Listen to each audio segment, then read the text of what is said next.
daughters to get all the qualities of one whole, well-put-together person. More often, though, when I think about it, I feel as if they got those qualities on their first try, and I represent the leftovers. That's not a good way to feel about yourself, especially when you know, down in the part of you where the ambition is, where the dreams are, where the logic lies, that it's not true. The hardest part about living in the same room with someone is that it's hard to keep anything hidden. I don't mean the unmatched dirty socks or the 14 crumpled papers with tries at an unsuccessful poem on them, although those are the things that upset Molly, that made her draw the line. I mean the parts of yourself that are private, the tears you want to shed sometimes for no reason, the thoughts you want to think in a solitary place, the words you want to say aloud to hear how they sound, but only to yourself. It's important to have a place to close a door on those things, the way I did in town.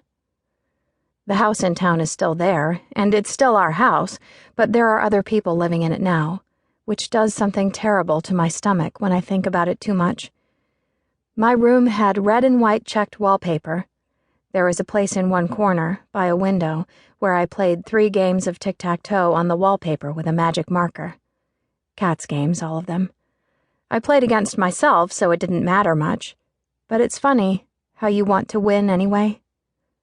The university clock in its high brick tower was just across the street from the house. At night, when I was supposed to be sleeping, I could hear it strike each hour, the chimes coming clear and well-defined as silhouettes from the ivied circle of the numbered face in the dark. That's one of the things I miss most, living out here in the country, out here in the middle of nowhere. I like quiet, and it sure is quiet here, but there are times when I lie awake at night and all I can hear is Molly breathing in the bed next to mine. Cars seldom go past on this road, and no clocks strike. Nothing measures the moments. There is just this quiet, and it seems lonely. The quiet is why we came. The university has given my dad just this year to finish his book. He worked on it for a while in the old house, shut in his study. But even though he was officially on leave from teaching, the students kept stopping by. "I thought I'd just drop in for a minute to see Dr. Chalmers," they'd say, standing on the porch, looking embarrassed. My mother would say, "Dr. Chalmers can't be disturbed." And then my father's voice would call from upstairs, "Let them in, Lydia, I want to stop for coffee anyway." So my mother would bring them in, and they would stay for hours, having coffee, talking to Dad, and then he would invite them for dinner, and Mother would add some noodles to the casserole, wash another head of lettuce for the salad, or quickly peel a few more carrots for the stew.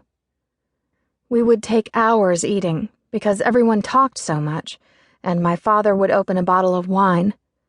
Sometimes it would be late at night before they left. I would be in bed by then, listening to the clock chime across the street as they said goodbye on the porch, lingering to ask questions, to exhaust an argument, to laugh at another of my father's anecdotes.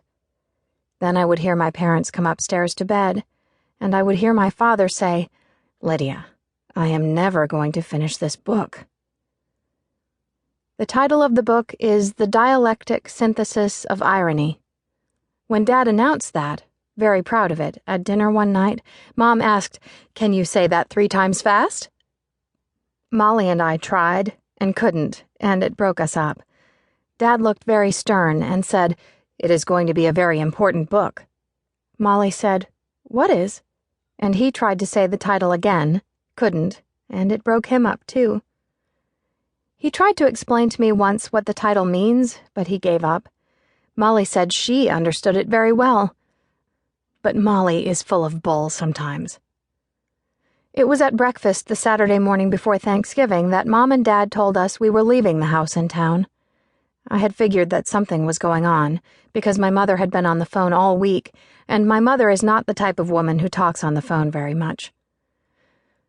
"We've found a house," Mom said, pouring more coffee for herself and Dad. "Out in the country, so that your father can have some peace and quiet. It's a lovely house, girls, built in 1840 with a big fireplace in the kitchen. It's on a dirt road and surrounded by 160 acres of woods and fields."